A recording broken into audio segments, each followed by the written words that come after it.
Hello and welcome. Today I'm going to be breaking down the Sonic title animation sequence that you see on screen.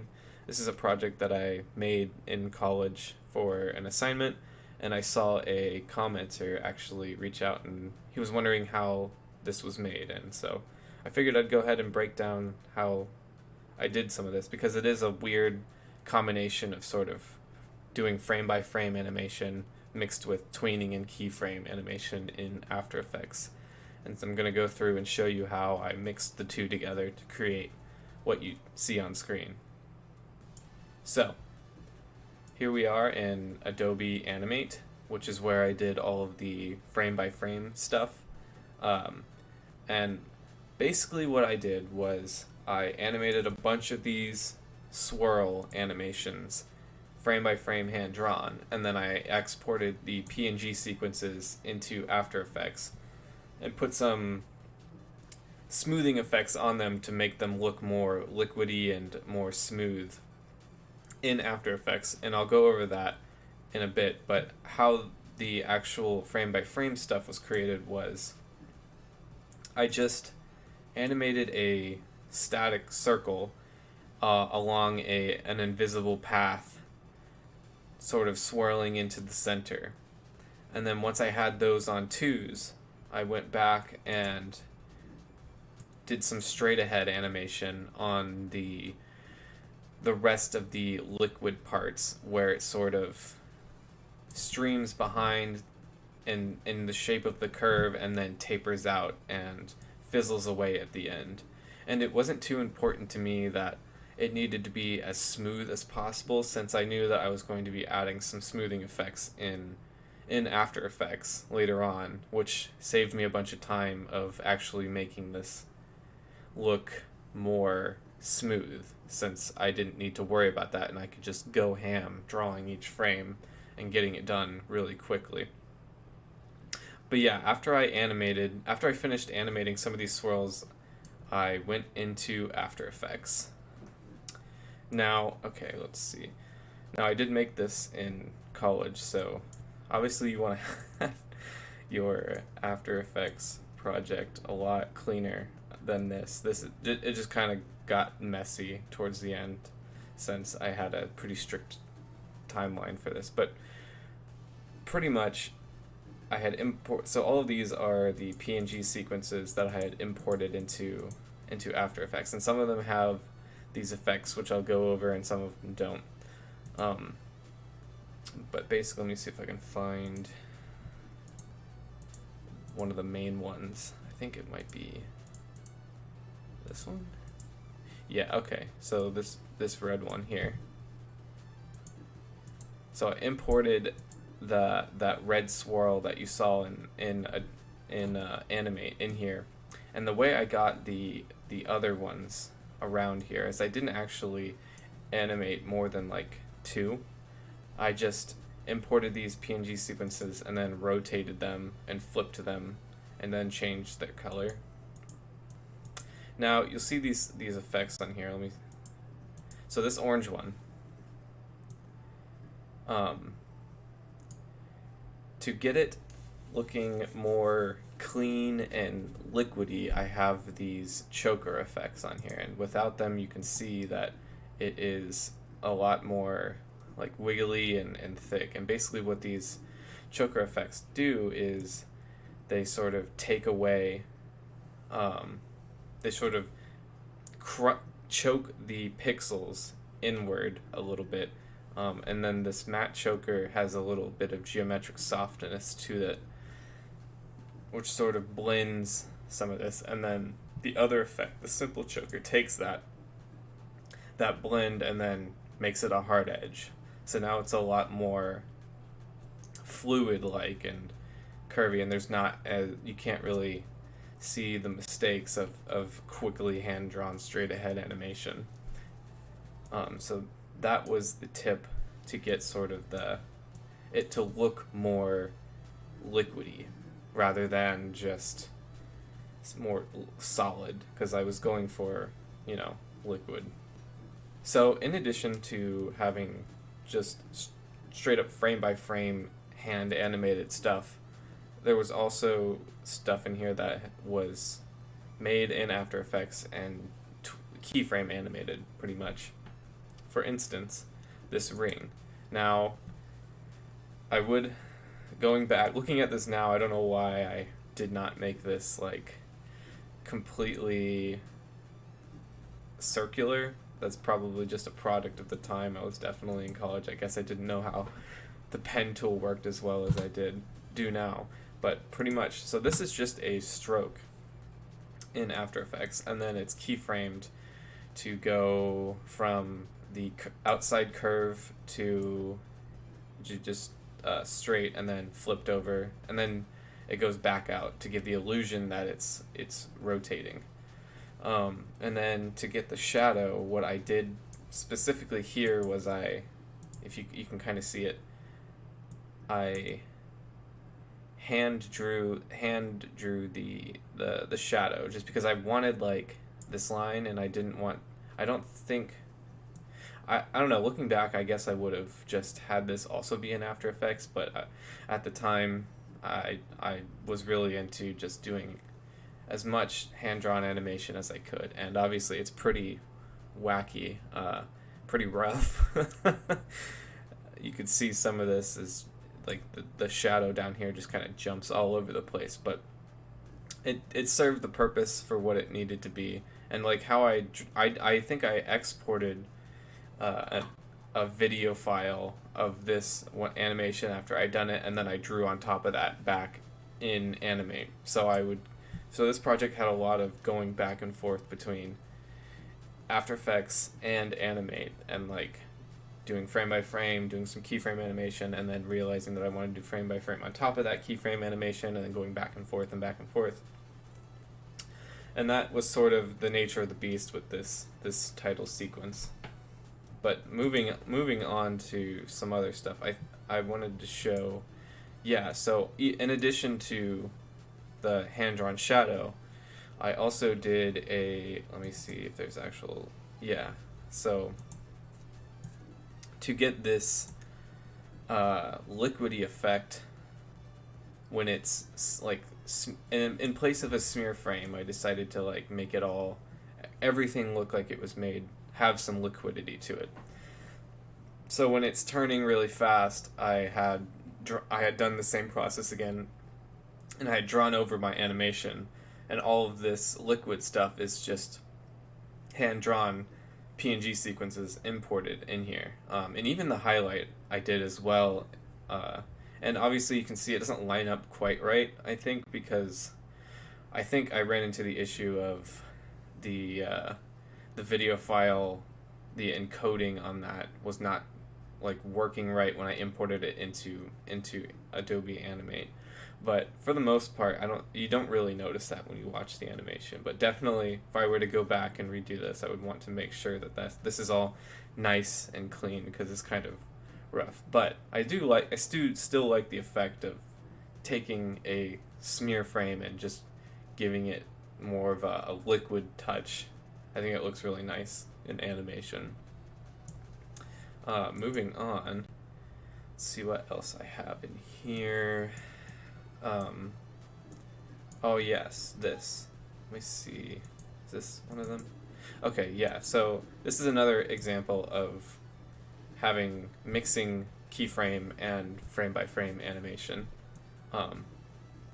So I had this shape, and what I did was, I animated the scale and the stroke width, and then I had it hold at the end here. And from here, I took it and frame by frame animated the rest of the dissolve, because I could have hand drawn this, but it kind of just would have been a waste of time, because After Effects has it. This is what After Effects does and is for making stuff like this fast, simple, and easy. And so, since I couldn't get the next part of the effect down in After Effects, I took it and I frame by framed it. So these, you can see those kind of dissolve into, I think it's this one. Yeah. So this is another PNG sequence of so the rings come in and then they dissolve, sort of like liquid drying up and evaporating. So even these white rotating swirls going around the rings here, those are obviously 2D animated, hand drawn, but they were another case of importing the ring once I had finished it in After Effects back into Animate, and then animating the swirl on top of that. So this swirl doesn't actually like go around it. I just didn't draw those parts, and you can see that since they didn't quite import this, and I guess this project was a little rushed, these edges here, they don't quite line up to the the ring, unfortunately. Definitely would want to go back and fix that. But next I want to go over the Sonic head part, which I wanted it to look a lot better than it does, but I'm just going to show you how I went about making that. And it's actually pretty simple. So basically it's just a sphere, and I animated it coming in scale wise, and then to get the spikes I have the sphere come in, and then these spikes are just shapes created in After Effects, and then their path is animated to go from this position and sort of swoop out to the side and then go back in. And then that's all it does. It's just one side does that. It's a very linear animation. And then to get the effect of it rotating full 360, I took those and I pre-comped them, and then I flipped the footage so that it looks like it's rotating in 3D. And obviously I would want to go back because it doesn't quite look 3D enough for my taste, but it worked, and I learned how to do this. So that was kind of the point of the assignment. And then to get the shadow here, so without this layer, it's just a solid block fill color, no gradient, just solid color. And then I wanted everything to like have a diagonal shadow, and so the easiest way for me to do that was once I finished the animation, I pre-comped that and put a layer on top and then I changed the color to a darker blue, and I used a mask to mask out where I wanted the shadow, and I just had that go over I just drew out where the diagonal was going to be, and then it plays the exact same animation, so I don't have to worry about it not lining up correctly with the base animation, which is a pretty good strategy for creating shadows in After Effects, is to just create the flat animation, and then afterwards you can go in and add subtle detail shadows and stuff like that, which is kind of a strategy that I use a lot. Another aspect of this animation is how the text comes in, and it's pretty simple once you break it down. So all of these layers, there is not actual text being used in After Effects. These are all shape or stroke paths that I just drew out in the shape of text. And the reason I did that was because when you do that, you can have a trim path effect that goes from 0 and fills all the way into 100. And then I did that for one layer, and then I duplicated all of those text layers and changed the color. So now the base is this dark maroon, red, purpley, and then I duplicated all of those and made them a lighter pink, and then offset the frames by a couple, or offset the layers by a couple frames, so that they would come in after the dark ones. And then I duplicated that again and added the light blue ones, but this time I made these strokes slightly thinner, and then I offset those frames, and then I did that again with the final dark purple. Oh, I guess there's white too. So I did that like 5 times because I really just loved this effect so much, I guess, that I just really wanted to go ham on it. And like again, looking back, these letters are not perfect. I think my pen tool ability has gotten a lot better since then. You can see these really rough edges around here. It's not perfectly circular, and some of these areas are pretty rough. But for the actual animation effect, it was highly effective in what I wanted to do. And then for these wings, these are actually just straight up 2D animated. Let me go, yeah, down here. I think I animated one wing. I animated one of these wings like this. And then, because it's all about efficiency, I duplicated that and offset it by a frame and flipped it horizontally, so it gives sort of an illusion that they're not exactly the same animation, even though they are. And then to get the shadow, I did the exact same strategy that I used on the head, where after I had positioned them where I wanted them, I duplicated both of those layers, and then changed their fill color, which is an effect that you can have over here, and well, I actually don't think I used that effect.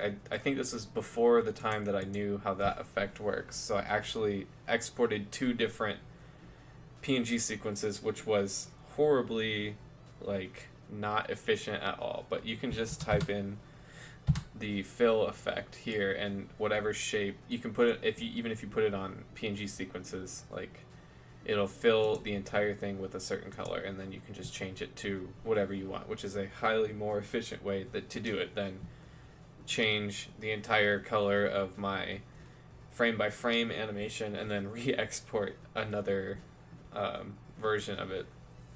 Yeah, definitely not a good way to do that. But getting back on track, yeah, I just duplicated those and then masked out the shadow parts, the harsh diagonal.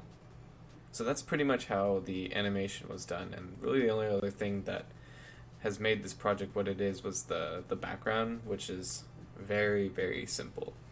It was just a tan solid shape that just is through the background the whole time, and I added a paper texture, which is just a image that I found on Google. I just brought it into After Effects, changed the blending mode to, I think it was like linear light or linear dodge. Oh shit.